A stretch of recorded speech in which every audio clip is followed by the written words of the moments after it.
պատահեց, երբ Ռուսաստանն արգելեց հայկական ծաղկի ու ծիրանի, լոլիկի ու պղպեղի ներմուծումը։ Արդյոք եվրոպական աջակցությունը կլուծի այդ խնդիրը։ Ինչպես լուծել շուկաներ գտնելու խնդիրը։ Բարև ձեզ, եթերում հեռանկար բանավեճն է ամենաակտուալ հարցերի համապարփակ քննարկմամբ։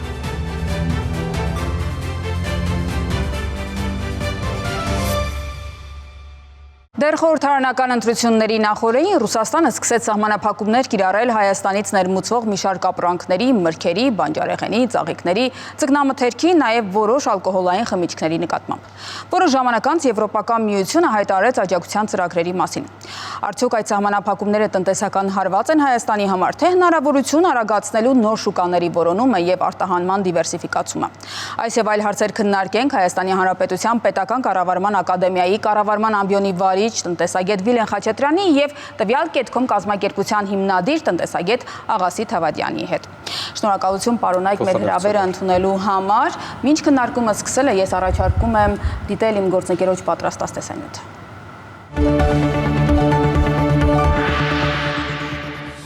Այս լոլիկը, վարունգը, պղպեղը այն ապրանքներից են, որոնց նկատմամբ Ռուսաստանը սահմանափակումներ է կիրառել։ Գործընթացը առաջ է բերել հայկական գյուղմթերքի համար նոր շուկաներ, այդ թվում եվրոպական ուղղություններ ընտրելու անհրաժեշտությունը։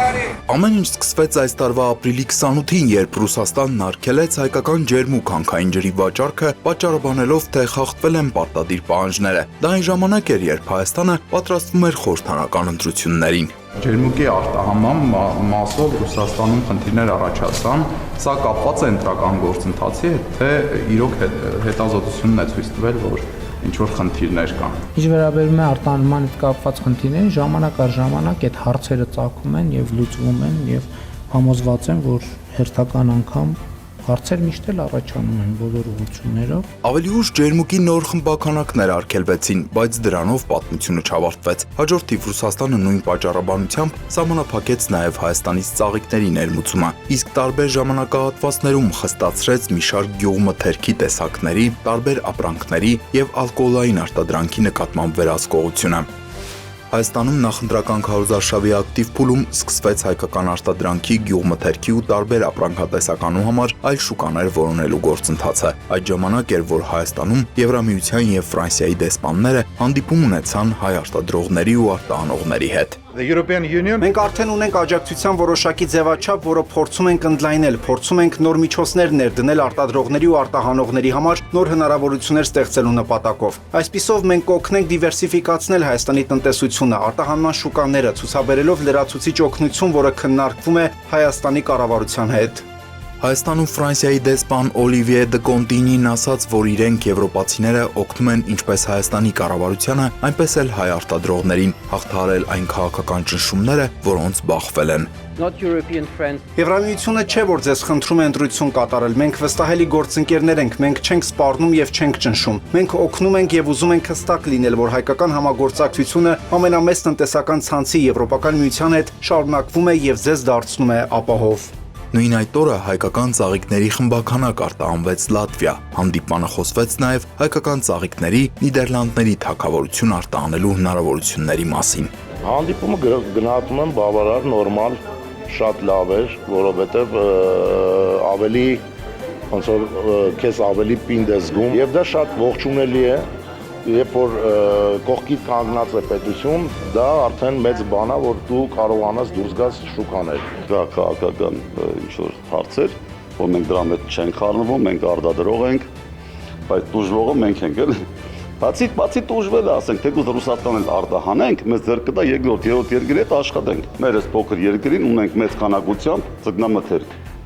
մեծ քանակությամբ խավիար, որը որակով ոչ մի դեպքում չի զիջում ոչ մի երկրի արտադրանքի։ Այդ օրը Եվրահանձնաժողովի նախագահ Ուրսուլա ֆոն դեր Լայենը Հայաստանի վարչապետ Նիկոլ Փաշինյանի հետ ունեցած հեռախոսազրույցում հայտարարեց, որ Եվրամիությունը Հայաստանին աջակցելու նոր փաթեթ է պատրաստում Ռուսաստանի կողմից հայկական ապրանքների նկատմամբ սահմանափակումների կիրառման պայմաններում, իսկ այդ փաթեթը ներառելու էր ավելի քան 50 միլիոն եվրոյի անհապաղ ֆինանսական օգնություն։ Հայաստանի նկատմամբ կիրառվող այս սահմանափակումները տնտեսական հարկադրանքի դրսևորում են եւ անընդունելի։ Մոսկվան տնտեսական հարաբերությունները վերածում է քաղաքական ճնշման գործիքի։ Ուրսուլա ֆոն դեր Լայենն այդ օրը նաև հայտարարել էր հայկական որոշ ապրանքների, մասնավորապես գյուղատնտեսական եւ սննդամթերքի արտահանման դյուրացմանն ուղղված միջոցառումների մասին։ Օրեր անց Եվրոպական հանձնաժողովը Հայաստանին հատկացրեց նրա կողմից հայտարարված աջակցության փաթեթի առաջին 34 միլիոն եվրոյի մասնաբաժինը, որը նախատեսված է Ռուսաստանի առևտրային սահմանափակումների հետևանքները մեղմելու համար։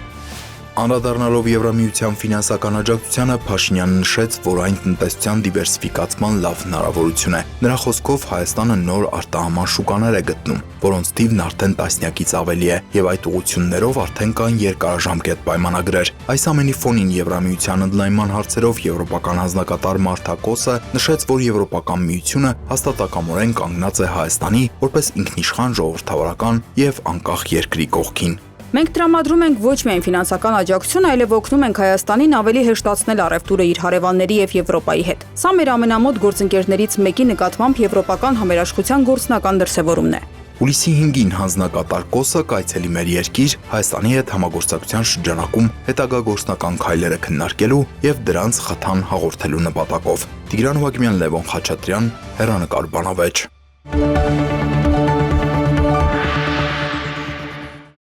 Հիմա առաջին իսկ հարցը. ինչու այսպես պատահեց եւ Ռուսաստանը սահմանափակումներ մտցրեց։ Մինչ այդ նշվում էր ֆիտոսանիտարական խնդիրների մասին, իսկ խորհրդարանական ընտրությունների նախորդին արդեն քաղաքական կարծես նկատառումներ կան։ Ի վերջո ո՞րն է առաջնային։ Պարոն Խաչատրյան, ձեզնից սկսենք։ Հետաքրքիր հարցադրում է, քանի որ ժամանակահատվածը, երբ որ դա կիրառվում է, եթե կապում ենք ընտրական գործընթացների հետ, մեկ այլ հանգամանք է։ Եթե կապում ենք ավելի երկարաժամկետ ժամանակահատվածի հետ, համաշխարհային process-ների հետ, կարելի է դիտարկել հետևյալ կերպ. մենք գրեթե միշտ գտնվել ենք Ռուսաստանի տնտեսության ազդեցության տիրույթում եւ վերջին կարելի ասել 35 տարիների ընթացքում Ռուսաստանը մեր նկատմամբ վարած քաղաքականության տեսանկյունից միշտ եղել է կարելի ասել պահանջողի դերում, ստացողի դերում, այլ ոչ թե աջակցողի։ Եվ եթե նայում ենք անգամ որ ոլորտներում է գործունեություն իրականացրել Գազպրոմ, ՀԵՏ եւ այլ երկաթգծեր, նկատելի է, որ իր ազդեցության շրջանակը միշտ փորձել է պահել, իսկ առևտրային, արտադրական եւ այլ ոլորտները իր համար էական նշանակություն չեն ունեցել։ Եթե դիտարկում ենք այս երկարաժամկետ կոնտեքստում, հարցը մեկ այլ է։ Եթե որպես ճնշման գործիք պահանջներ, որոնք նախընտրական գործընթացներով պետք է լինեին եւ արտնացել էին այդ ժամանակ, դա մեկ այլ հարցադրում է։ Պետք է նշեմ, որ մինչ 2019 թվականի ցուցանիշները կան, աշխարհում մոտ 3000 նման տիպի սանկցիաներ, միջոցառումներ են եղել։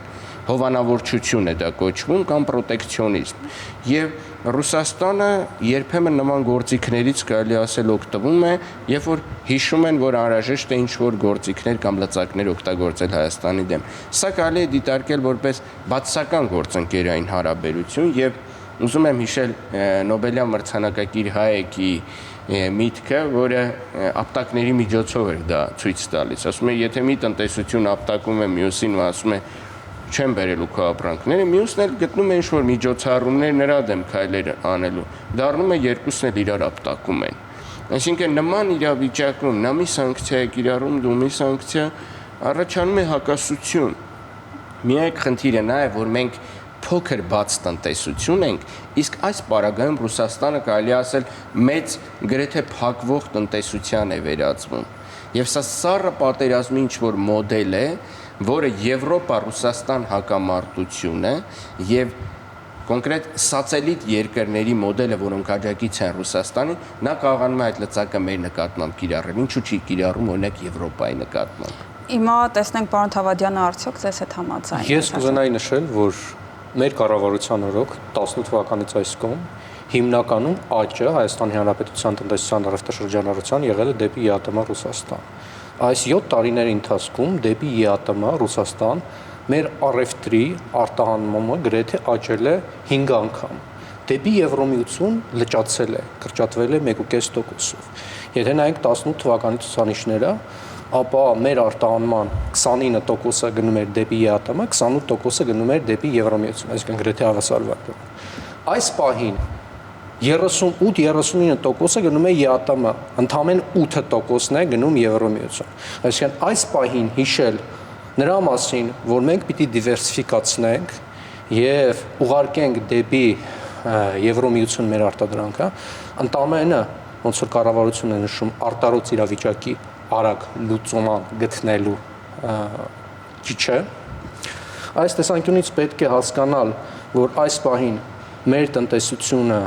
Ռուսաստանի Դաշնությունը իհարկե որոշակի քաղաքական լծակներ է փորձում գտնել Հայաստանի վրա, բայց այս պահին Հայաստանի Հանրապետության տնտեսությունը հրաժարվել Ռուսաստանի Դաշնությունից ավելի ցավալի կլինի, քան 18 թվականին էր, որտեղ 18 թվականին այդ կշիռը ավելի փոքր էր։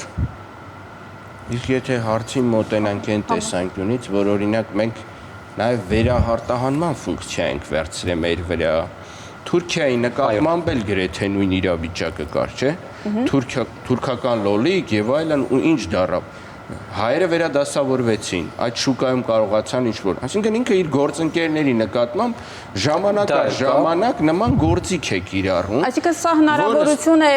նոր ձև գտնել լուծումներ։ Տեսեք, մեր իրավիճակին ադապտացվել, դիվերսիֆիկացնել, ոնց օգտվեցինք թուրքական գործոնից, այսպես ասեմ, վերարտահանում եւ աճի ծավալների մեծ մասը նաեւ պայմանավորված է դրանով, տեխնիկական սահմանափակումներով, տեխնոլոգիաների, տեխնիկայի, որտեղ ներմուծումը սահմանափակել էին, այսինքն անգամ սմարթֆոնները, եթե նայեք, թե ինչ արագությամբ էին այստեղից ռուսները գնում եւ տանում, կային էլեկտրոնիկայի խանութներ, որոնք պետք է ամբողջությամբ ասում են ամբողջ ուզում ենք առնենք։ Այսինքն այսպիսի իրավիճակներ են եղել, որ չեն վաճառել պարզապես որ չփակվեն, այսինքն մատակարարումը կարողանան հասցնել։ Այս իրավիճակում բնականաբար կաճեր դեպի Ռուսաստան արտահանման ծավալները, բայց այդ աճը արդյոք մեզնով էր պայմանավորված, թե որոշակի աշխարհաքաղաքական գործոնով, սա ուրիշ հարց է։ Հիմա իրավիճակը այնպիսին է, որ մեր նկատմամբ է պետք կիրառվել, ուրիշներն են ակտիվանալու։ Նշեմ, որ իհարկե վերարտահանումը աճել է, սակայն եթե վերարտահանման կշիռը հանենք, այսինքն այնտեղ տեխնիկան, հեռախոսները եւ այլ բանը, ինչպես նաեւ որոշ գյուղատնտեսական ապրանքներ, ապա էլի զգալի աճ է ունեցել։ Օրինակի համար 2022 թվականին մեր արտահանումը այո դեպի Ռուսաստանի Դաշնություն մենակ այդ տարի 3 անգամ աճել է, սակայն եկավ թե վերարտահանումը հանենք 2 անգամ աճ ենք արձանագրել այդ տարի։ Չպետք է մոռանալ, որ մեր գյուղատնտեսական արտադրանքի, այս 90%-ից ավելը գնում է դեպի Ռուսաստանի Դաշնություն։ Կշիռը ավելի փոքր էր 2018 թվականին, այսինքն այս պահի այդ մրգի, բանջարեղենների, ծաղիկների մեծ մասը գնում է Ռուսաստանի Դաշնություն։ Եվ սա մեզ համար լավ շուկա է ձևավորվել, որովհետեւ ինչ հիմնական խնդիր ունեն օրինակի համար ծաղիկները, որտեղ մենք Եվրոմիությունից բերում ենք այդ սոխոկները, աճեցնում ենք Հայաստանի Հանրապետություն, ուղարկում ենք Ռուսաստանի Դաշնություն։ Սա տնտեսապես ձեռք է տալիս, որտեղ Ռուսաստանի Դաշնությունը ուղիղ չի կարող ներմուծել ոչ այդ սոխոկները, ոչ այդ ծաղիկները։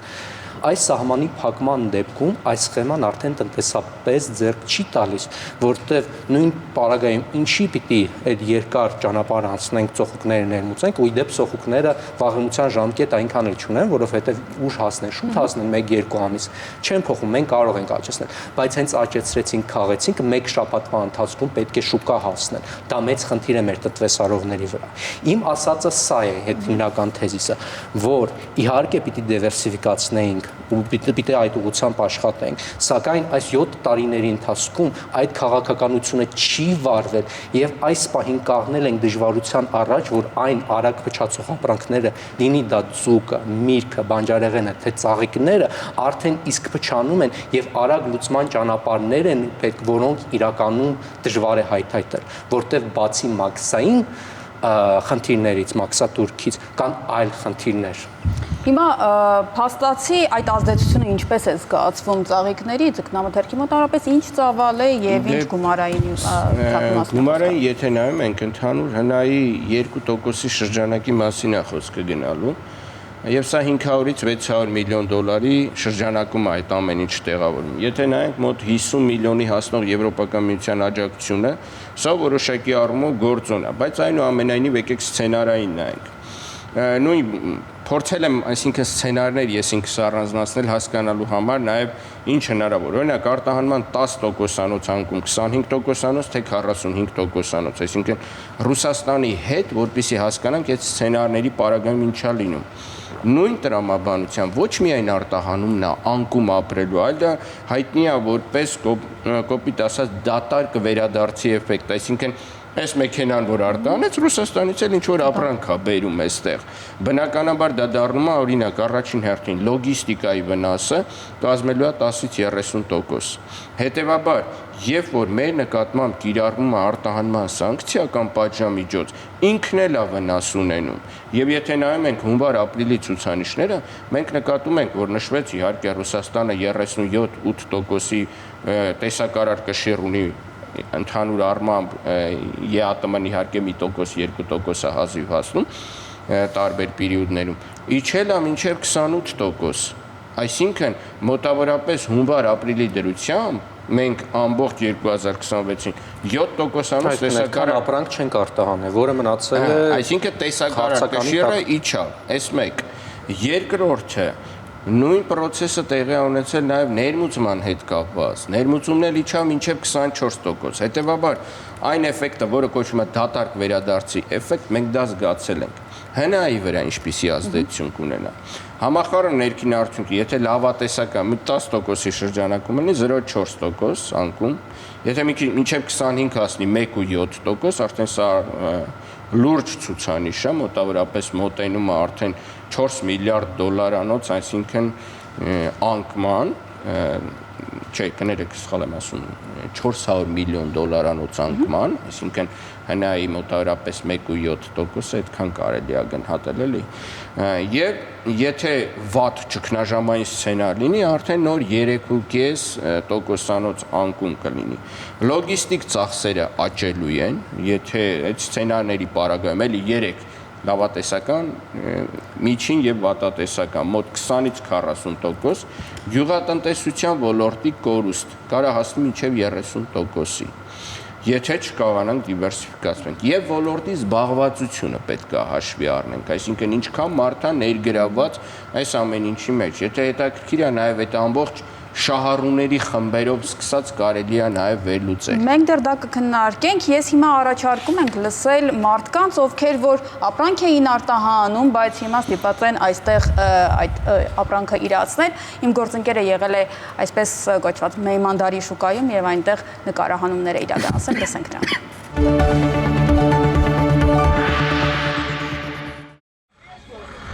Ամեն ինչ ուղարկում ենք, հիմա ոչ մի բան չեն կարող ուղարկենք։ Ֆուրնը կտրվավ, ուտելիքն է կտրվավ։ Չեն տանում, չեն հավաքում։ Ճանապարհ փակա, Ռուսաստանը թույլ չի տալիս, հիմա մենք մնացել ենք կանգնած։ Ես քիժը 2-ին 80 տարեկան կնկեկին ստել եմ, հələ չեմ բրցել որ այդ 300 դրամ, 200 դրամով գիլազ են ծախում։ Դե լտնակ վերջի ոնց կլինի, ինչ իմանամ ցավը տան։ Դա եղած ապրանքը ինչ անեք։ Վաճառում ենք, ինչ ենք անում։ Ծիրանադեղցա, ամեն ինչ, կլումնիկա, ինչ ուզես։ Լիուբոլ տանում էին, մենք էլ գալիս էինք թանգով էինք ծախում, սես չէինք նստում։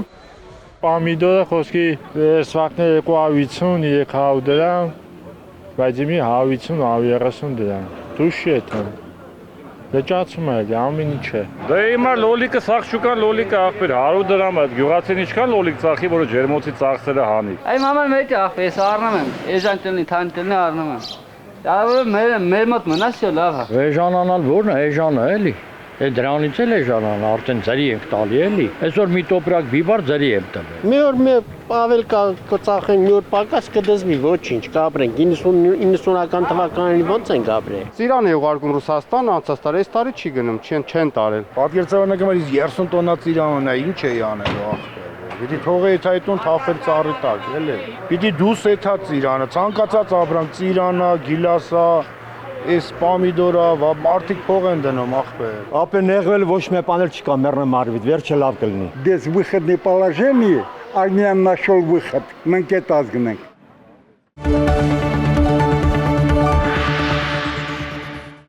մարդիկ, ովքեր սովոր էին, որ պետք է արտահանեն, իրենք են վաճառում իրենց ապրանքը, բայց ընդհանրապես մենք մեր կյանքի վրա դա ինչպես ենք զգում, իսկապես գների փոփոխություն եք նկատում, պարոն Թավադյան։ Հայաստանը, քանի որ փակ տնտեսություն է եւ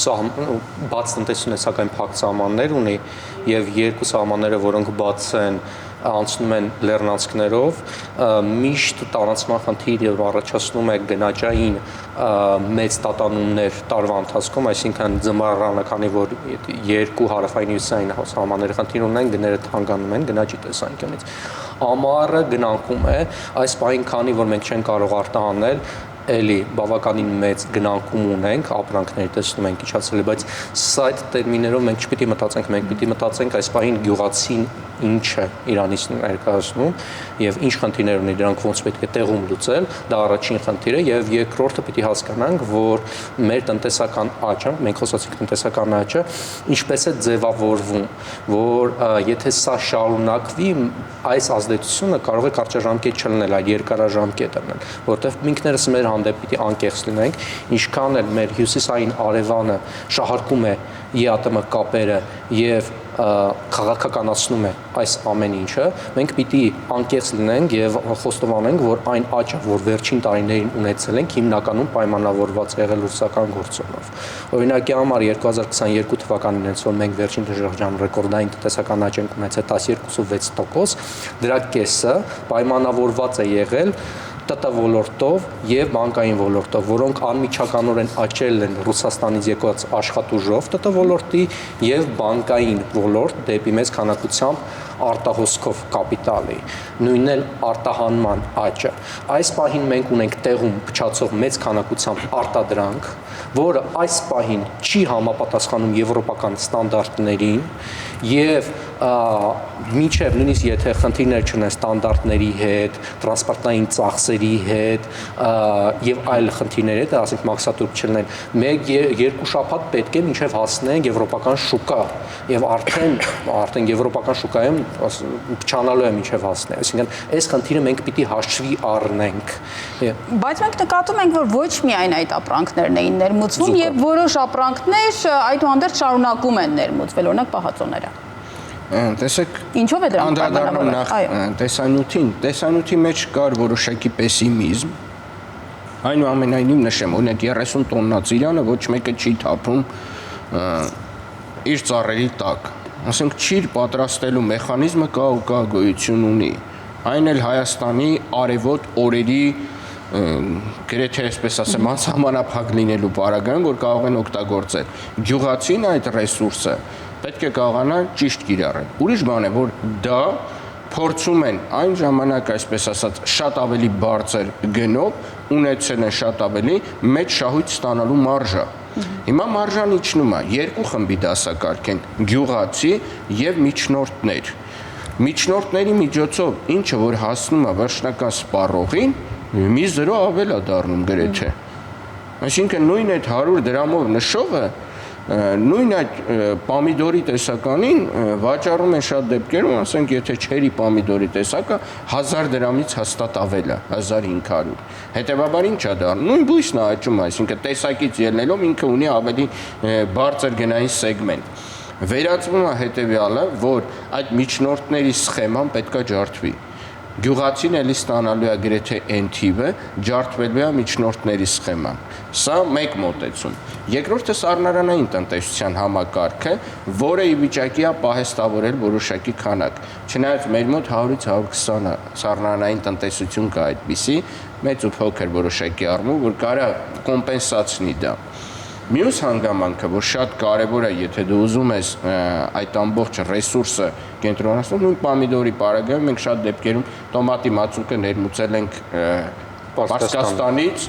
հեղուկացրել, այսինքն մի քիչ ջրով բացել, ստացել այլ ֆորմատի արտահանել Ռուսաստան։ Ունես այդքան տոմատ, դա նշանակում է դու կարող ես պահածոների գործարանի միջոցով դա անես։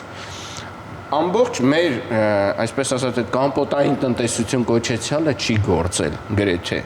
Ինչու՞։ Տնային տնտեսությունները դրանից հրաժարվել են այն պարզ պատճառով, որ դա դառնում է ոչ ձեռնտու։ Ցածր գների պարագայում անգամ տնտեսվարողների պարագայում չեմ ասում։ Զուտ տնային տնտեսությունը նախընտրում է այդ մուրաբաների եւ այլն, այսինքն կոմպենսացնում է իր վրայա վերցնում նաեւ այդ գործառույթը։ Մյուսը ինչ վերաբերում է եվրոպական շուկա դուրս գալու։ Իհարկե, այստեղ եթե վերամշակման մենք սխեման առաջարկում ենք, հասցնում ենք ճիրը վերցնում ենք շոկոլադապատճի, փոշի եւ այլն, 3-ից 10 անգամ կարող է ավելացված արժեքի շղթան տարբեր ապրանքատեսակների գծով աճել։ Սա մեսիջը մեզ, որ դու վարքագիծդ փոխի։ Ռուսաստանը մեր նկատմամբ կիրառել է, բայց հետագայում ինքը Հայաստանից շատ ավելի որակյալ կամ ավելի բարձր արժեքայնություն ունեցող ապրանք է վերցնելու։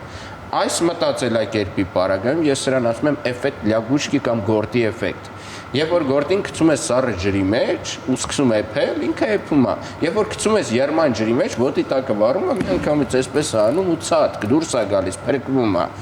Մեզ գորտի էֆեկտ էր պետք։ Թող ընդունենք որպես այդպիսի մոտեցում։ Համաձայն եք գորտի էֆեկտի կիրառմանը։ Չէ, որովհետև սա հանկարծահասել մեզ, այսինքն եթե մենք ժամանակի ընթացքում էֆենք եւ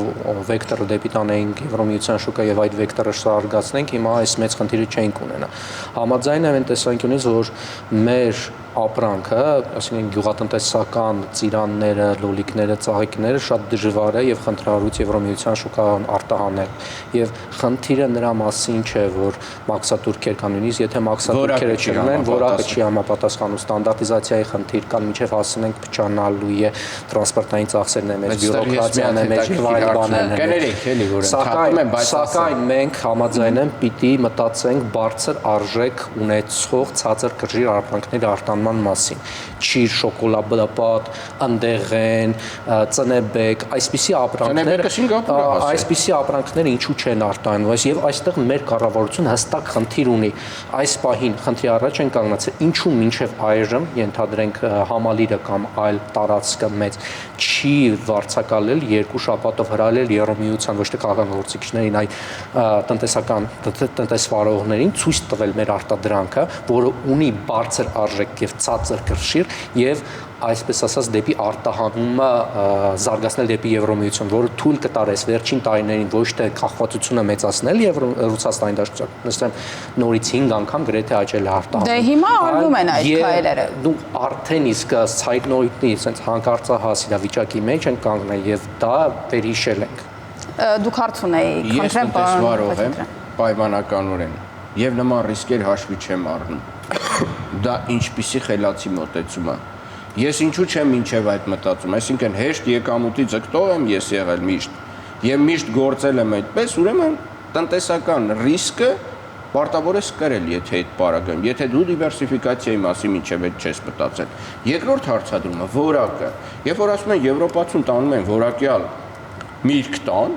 եւ այս որակյալ միրգը հիմա այս պայծրությամբ, որը չի համապատասխանում, մենք պիտի ուտենք, ես շոկ եմ ապրում։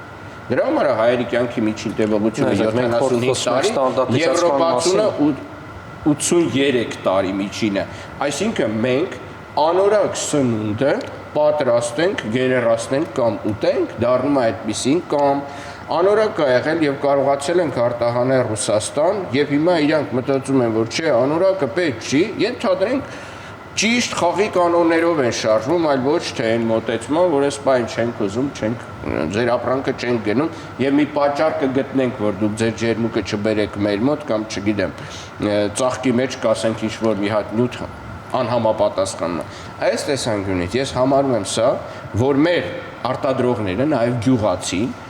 հայ քաղաքացու մասին, նաեւ որակի տեսանկյունից միշտ պետք է մտածած լիներ եւ անգամ չհայտնվեր փակուղի ճանապարհի վրա այս պահի դրությամբ եւ արտահանելու խնդիր չունենալ Եվրոպայում։ Խոսում ենք ստանդարտիզացման մասին, ոչ միայն որակի ստանդարտիզացման մասին, այլ ֆիտոսանիտարի չափի։ Օրինակի համար այն ծիրանը, որ ասենք ֆուրերով հավաքվում է, դրվում է, ուղարկվում է Ռուսաստան տարբեր ճանապարհի։ Նույնիսկ եթե ֆիտոսանիտարական համապատասխանում է, չի ընդունում Եվրոմիության, որտեղ տարբեր չափերի, այսինքն այստեղ ստորտարտվորում պիտի լինի, այսինքն այնպես չէ, էլի, որ մեր ծիրանը մենք ուտում եւ թունավորվում ենք։ Կարող է տարբեր չափեր, այսինքն դու խանութում առնում ես տարբեր չափերի դասակարգման խնդիր կա, որը կլասիֆիկացիայի խնդիր, դա խնդիրներից մեկն է ընդհանուր առմամբ, բայց նույնիսկ եւ այսպես նորից նշեմ, մենք մրգերի, բանջարեղենների, ծաղիկների պետք չէ մտածենք, որ մեր տոմատը սպասում են, պոմիդորը սպասում են Եվրոմիությունում։ Այստեղ լոգիստիկ եւ այլ տարբեր խնդիրներ կան, եւ նորից նշեմ, մենք իհարկե պիտի Եվրոմիության դեպի ուղղությունը մեծացնենք, սակայն դա պիտի մեծացնենք ոչ թե մտածելով, որ մեր լոլիկը այնտեղ կառնենք կամ այն ապրանքը, որ այս բանի սեղանին է եւ փչանում է, կառնենք կգնեն, դա ասենք թյուր մտածելակերպ է։ Այ մտածենք ապագայում ոնց անենք, որ այդ ծիրանը դառնա ճիր, լոլիկը դառնա, ասենք այնպիսի ապրանք, որը երկար կարող է պահպանման ժամկետ ունենալ, բարձր արժեք ունենալ, մտածենք որտեղ ենք արտահանում Եվրոմիություն։ Այս բոլորը հարցեր են, որոնք պիտի կարգավորվեն։ Հիմա պարոն, մենք լուծումներին դեռ կանդրադառնանք։ Հիմա նորից որակի խնդրին անդրադառնանք։ Ահա։ Մինչ այս եւս այսպիսի դեպքեր եղել են կատնամթերքի հետ կապված, եւ մենք տեսնում ենք, որ ժամանակ առ ժամանակ այդ որակական խնդիրները առաջ են բերվում, երբ որ քաղաքական նպատակներ կան։ Սա նշանակում է, որ համակարգային խնդիր պիտի համակարգային լուծում լինի։ Դա մեսիջա տնտեսվարողների համար եւ ըստ ոլորտների, այսինքն տնտեսվարողները պետքա բախվեն նոր մտածեն։ Նույն Իրանի տեսանկյունից, երբ որ հասցնում են մինչև Մոսկվա, մինչև Պիտյորոչկա եւ այլն, շատ դեպքերում գիտեք ինչ մոտեցումներ են կիրառում գնանկման հետ կապված։ Մի քանի օր հետաձգում են, այսինքն թողնում են, որպիսի, այսինքն չան վճարում կամ եւ այլն, մեքենայի մեջ մնում, էժան տուր ու առ։ Այսինքն այս կարգի գործիքներ են մեր նկատմամբ մի շարք առումով, այսինքն սա դեմպինգ էլ չասեմ դրա, գնագծման մոդելը կոչվում է դեմպինգ, բայց դա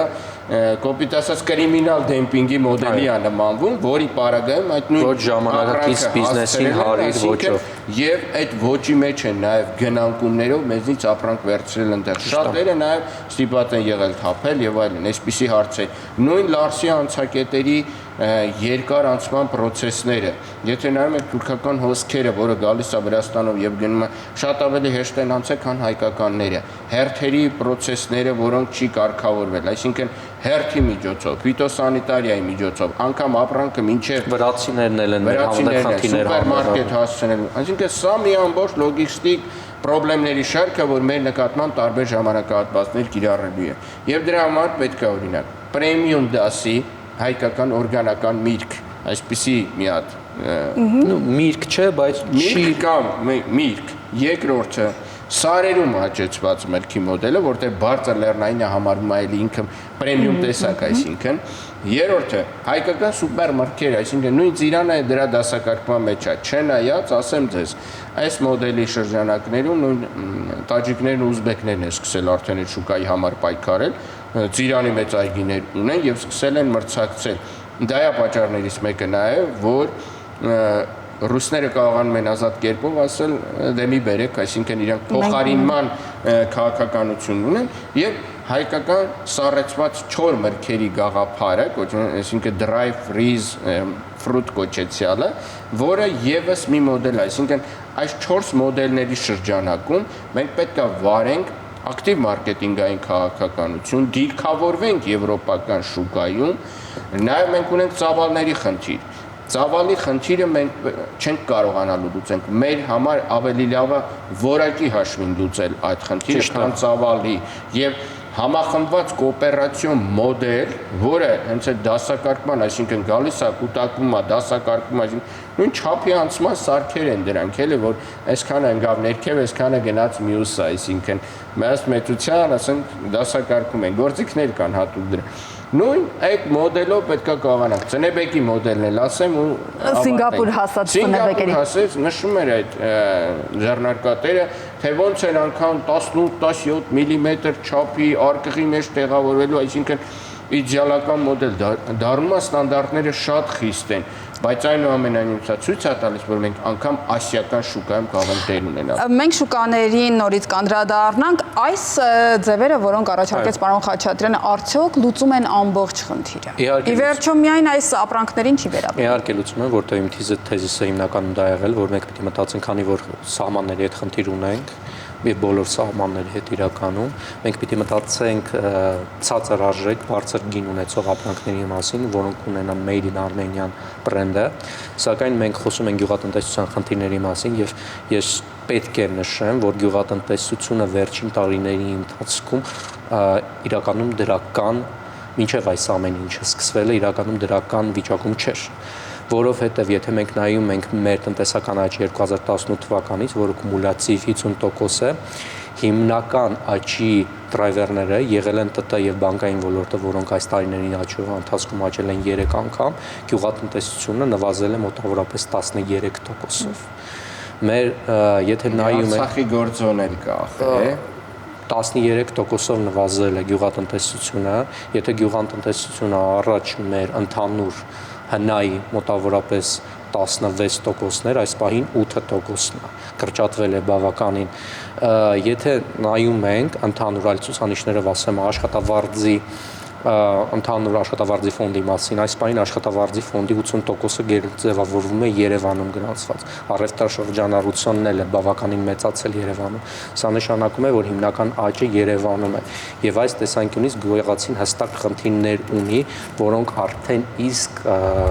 այսպես ասած ավելի են մեծացել այս վերջին իրադարձություններով։ Եվ այստեղ պետք է հստակ միջոցառումների պլան նախաձեռնի կառավարությունը, որովհետև գյուղացին ոչ միայն այդ ներկայացած խնդիրներ ունի, այլ նաև բանկային համակարգի հետ խնդիրներ ունի, վարկերի եւ այլ։ Շատ գյուղացիներ ինչու չծնեբեք չեն աճեցնում կամ չեն հետևում տվյալ գործիքակազմին, որովհետև դրանք բավականին շատ ներդրում են պահանջում եւ այդ ներդրման հետ վերադարձը 3 տարի հետո կարող ենք տեսնել, 3-ից 5 տարի հետո կաթիլային ոռոգում եւ այլն եւ ըստեղ հստակ միջոցառումների փաթեթ պիտի ներդնի կառավարությունը, որ աջակցի կաթիլային ոռոգումներին, աջակցի հակակարկտային որոշակի համակարգերին,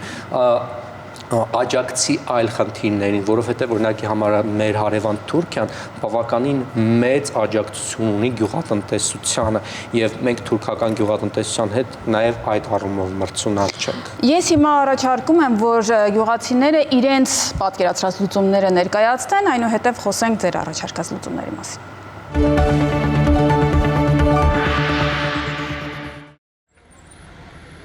Գյուղացու համար ինչ տարբերություն, Ռուսաստան կեթա թե Եվրոպա կեթա, կարևորը գյուղացու ապրանքը նորմալ գնով սպառվի, դες չի։ Հիստերիկություն է, որ Եվրոպասին մեր ապրանքը կառնի։ Էդի ձևիստություն է ինչ կա։ Եվրոպական Ինչ իմանամ, ես չգիտեմ, ես այսպես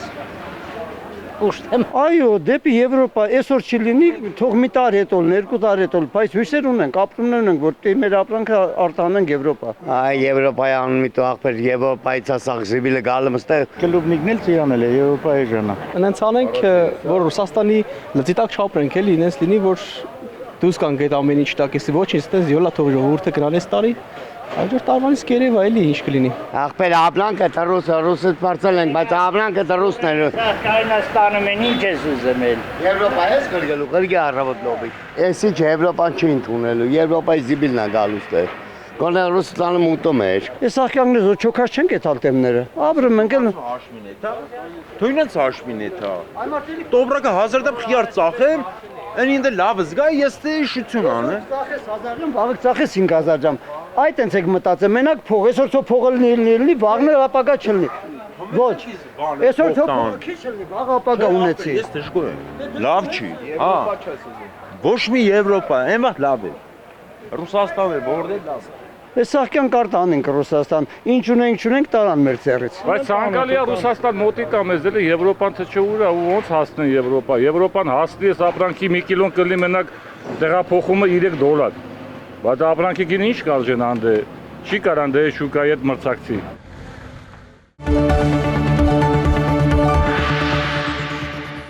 Հիմա երբ արտահանման մասին են խոսում, մարդիկ իրենց պատկերացրած լուծումները միայն Ռուսաստանի եւ Եվրոպայի միջև են այս պահին տեսնում, բայց արդյոք միայն այստեղ պետք է փնտրել շուկաները, այլ շուկաներ չկան, խնդրեմ պարոն Խաչատրյան։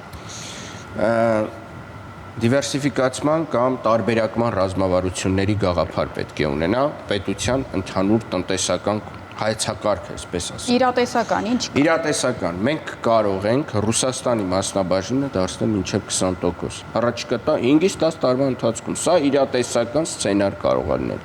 Նույն Եվրոպայի հետ որ 15% ենք, մոտ 10%-ը կարող ենք ուղղել դրան։ Նույն ինքը արաբական աշխարհը եւս մեր համար, այսինքն Քուվեյթ, Բահրեյն եւ այլն։ Պարզա հիմա այս երկրները որոշակի առումով իրանական գործոնով,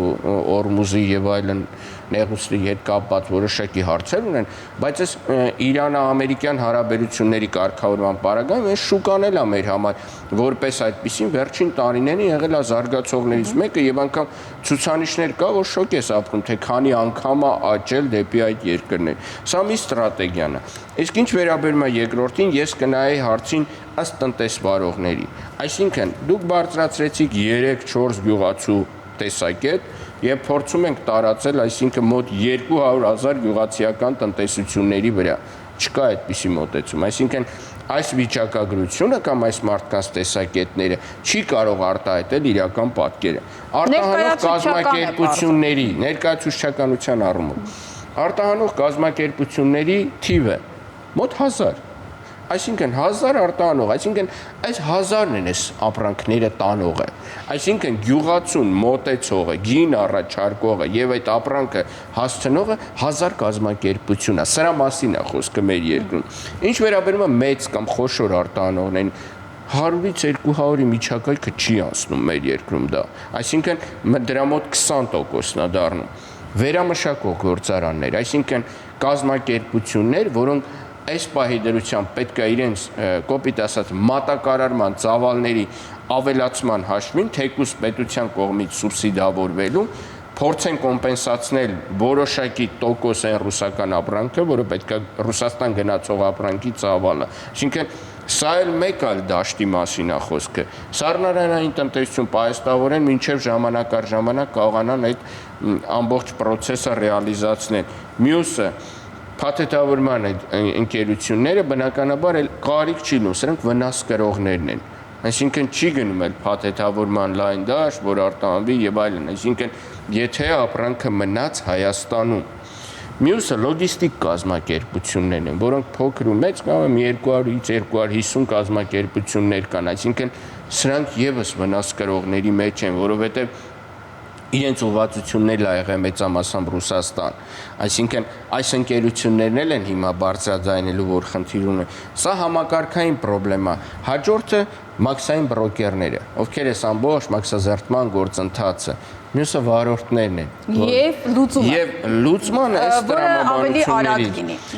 արագ լուծման մոդելներ, որպես այդպիսին շատ կարճ ժամանակահատվածում կառավարության աջակցությունն է, սա որը արվել է, Եվրոմիությունը իր աջակցությունը ցույց տվեց, մյուսը տնտեսական այն օղակներն են, որոնք օրինակ մթերող կազմակերպություններն են։ Այսինքն այս պայդրությամբ օրինակ խաղող մթերող կազմակերպությունները պետք է այս պայդրությամբ արդեն մտածեն, թե ինչ են անելու սեպտեմբեր-հոկտեմբեր ամիսներին։ Այսինքն դա ոնց է կազմակերպվելու, ինչքան ծավալ են կարողանալու գեներացնել եւ այլն։ Լսենք նաեւ պարոն Թավադյանին, որտեղ եք այստեղ համաձայն, որտեղ համաձայն չեք։ Ներկայացված տեսանյութը արդեն իսկ պատկերում է շուկայում զգացողությունը եւ մենք բոլորս դա գիտենք մեր բարեկամների գործարարների հետ խոսելով, որ արդեն իսկ ապրանքի մեծ քանակությամբ արագ փչացող ապրանք կա, ծուտ ձկնամթերքը,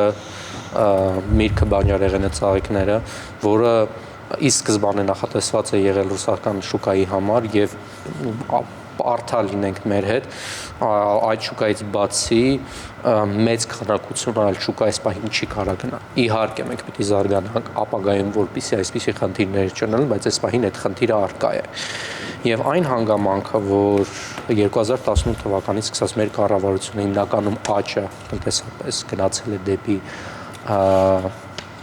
Ռուսաստանի Դաշնություն ԵԱՏՄ ոչ թե Եվրոմիություն, խոսում է նրա մասին, որ նույնիսկ կառավարությանը ներկա ստեղծված իրադրությունը ի վնաս է, այսինքն ձեռք չի տալիս եւ կարելի է ընդհանրել, որ կառավարությունը այս պահին Ռուսաստանի հետ նույնպես փորձում է արագ այս խնդրի լուծումը գտնել։ Ընդհանուր առմամբ ամփոփելով պետք է իհարկե հասկանանք, որ մենք 4-ը սահման ունենք, 4-ի հետ էլ խնդիր կա եւ մեր ապագա զարգացումը պետք է կապենք բարձր արժեք ունեցող ցածր քաշ ապրանքների ունեցող քաշերի ապրանքի հետ։ Մենք չպետք է բարտահանենք $2 ունեցող $2 շիշը գինի 15 եւ ավել դոլար գինի, որը հայկական բրենդով լինի։ Պետությունը, ինչպես նաեւ սուբսիդավորի գյուղատնտեսությունը փորձի այնպես անել, որ ամբողջ Հայաստանի Հանրապետությունում թողատարածք չլինի, որ կաթելային հորոքում չունենա, այնպես լինի, որ հակակրկտային կայանները հստակ աշխատեն։ Սա է հիմնականը, այսինքն ստանդարտիզացման ճանապարհով շարժվել, այդ ուղղությամբ շարժվել, որպեսզի հնարավորինս պաշտպանված լինենք։ Հիմա Financial Times-ը ընդհանուր առմամբ գումարային արտահայտություններ նշել, թե այդ սահմանափակումների հետևանքով մոտարապես ինչքան գումարային վնաս է ստացվում, մոտարապես 420 միլիոն եվրոյի կարգի էր, եւ Եվրամիության աջակցությունը այս դեպքում 50 միլիոն եվրոյի կարգի է։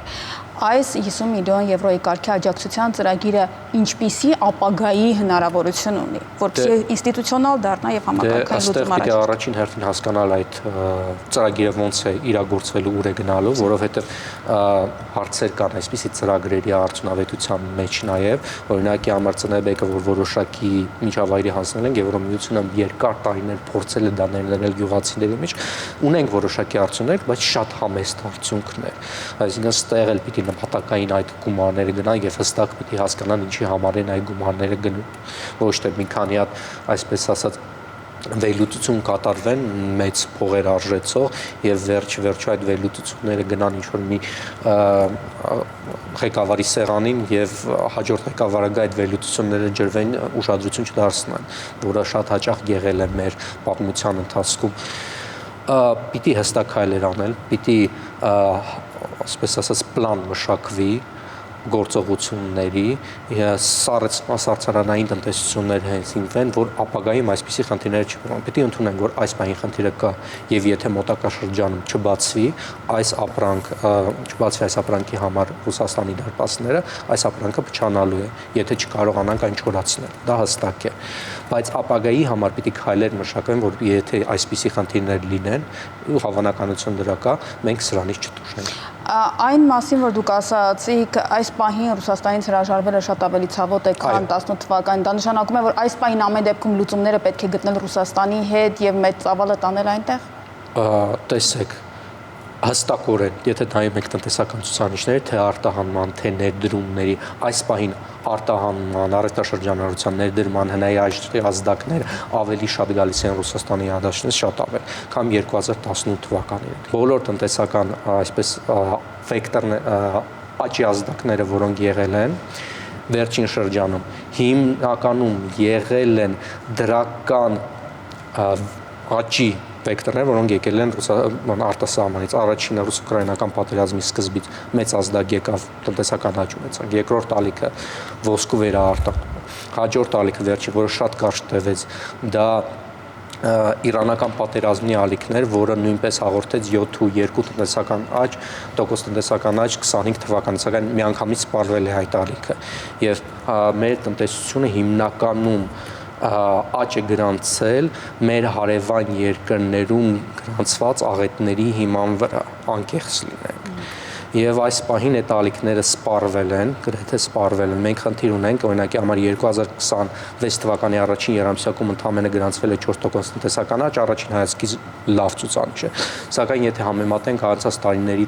առաջին երամսյակի տնտեսական աճի հետ, հստակ անկում է գրանցվում եւ ամենաշատ անկումը գրանցվել է բանկային ոլորտում, հստակորեն ասենք 2025 թվականի առաջին էֆեկտը արդեն իջնում է։ Այո, իջնում է։ Եվ նորից ասեմ, կապը այլ ավելի է մեծ այս պահին Ռուսաստանի Դաշնության հետ, քան 18 թվականին եւ այս պահին ռուսներից հրաժարվելը ցավոք սրտի ավելի բացասական կլինի Հայաստանի Հանրապետության վրա, քան 18 թվականին։ Այո, բայց ասածս ինչն է, որ ոչ թե պիտի հանկարծակի գայինք, ինչպես այսպեսը, եւ կաղնենք այս ամեն ինչը, այլ վերջին տարիներին հստակ քայլեր ձեռնարկենք, որ աճը ոչ միայն կամ ոչ թե լիներ Ռուսաստանի Դաշնություն արտահանման, այլ Եվրոմիություն աճն էլ զգալի լիներ, ոչ թե լճացած։ Համաձայն եք, թե համաձայն չեք։ Մենք եզրափակման համաձայն եմ, բայց այնուամենայնիվ նշեմ հետեւյալը. եթե կոպիտ ասած ձնագնդու էֆեկտը, եթե զգում է անընդհատ շահույթ աճում է, պրոգրես կա եւ այլն, ինքը չի ձգտում ուրիշ շուկա գնալ։ Եվ չի կանխատեսում այսօրը, Այսինքն տնտեսվարողի կողմից, երբ որ ինքը պրոգրես ազգում այդ շուկայի, այդտեղ ինքը դրական ազդակներ է անընդհատ ստանում։ Մեկ էլ հանկարծակիության էֆեկտ ձեր ասած ու հասկանում եմ, որ այդպիսի երևույթ տեղ ունեցավ։ Մենք հիմա ոնց որ ընտրել ենք պաշտպանվողի պոզիցիան։ Շատ հակիրճ փորձենք եզրափակել։ Այսպես ապահովագրության ոլորտը պետք է նաև զարգացնել շուկայում, կոպիտ ասած գյուղատնտեսության, որովհետև շահույթ չստանալուց ապահովագրելը եւս մոդելներից մեկն է։ Այսինքն ապահովագրումը, եթե հանկարծ այսպիսի իրավիճակներ շահույթ չի ստանում, գոնե կարողանում է այդ պերիոդում կոմպենսացնի։ Երկրորդը տեղաձև սխեմա Ռուսաստան-Հայաստան ինչ շահեր ու վնասներ ունեցակ երկուստել, որովհետև բազմաթիվ ռուսական ընկերություններ կան, որ եւ լոգիստիկ սխեմայում են ընդգրկված, եւ 23 թվականին, որ եկել էին, այսինքն ռուսական մի շարք անհատ ձեռներեցնել եւ ընկերություններ ոչ միայն ՏՏ տեսել են շահեր եւ սկսել են գործունեություն ծավալել նաեւ Հայաստանի հետ։ Ռուսաստանին պետք է ցույց տալ նաեւ թե ինչ վնասներ է դուք կրում, այսինքն պայմանագրային բանակցային մոդելով նաեւ փորձեր ջարդել երկուսի շահերը ասել, հասկանամ, որ սա գնա հակառակ ուղղությամբ, ինչի ես դու ուզում շուկա կորցնես։ Մեկ նախադասությամբ ինչ հիշի հեռուստադիտողը ձեր խոսքերից։ Մեկ նախադասությամբ, որ պետք է միշտ, եթե տնտեսվարողները ունեն ռիսկեր, դրանք լինեն դիվերսիֆիկացված եւ երբեք չպետք է մեկ երկրի հետ կապեն իրենց շահերը, որովհետեւ չեք կարող ասել ինչպես կզարգանա այդ իրավիճակը։ Մեկ նախադասությամբ ինչ հիշի Ես հեռուստադիտողը։ կուզենամ վերհիշել մեր խոհեմ գյուղացիներից մեկի խոսքը, որ տեսահոլովակում հայտնվեց, որ անկախ ամեն ինչից լավ է լինելու։ Շնորհակալություն։ Շնորհակալություն պարոն Թավադյան, շնորհակալություն պարոն Խաչատրյան։ Ես հիշեցնեմ, իմ զրուցակիցներն էին Հայաստանի Հանրապետության Պետական կառավարման ակադեմիայի կառավարման ամբիոնի վարիչ տնտեսագետ Վիլեն Խաչատրյանը եւ տվյալ կետքում կազմակերպության հիմնադիր տնտեսագետ Աղասի Թավադյանը։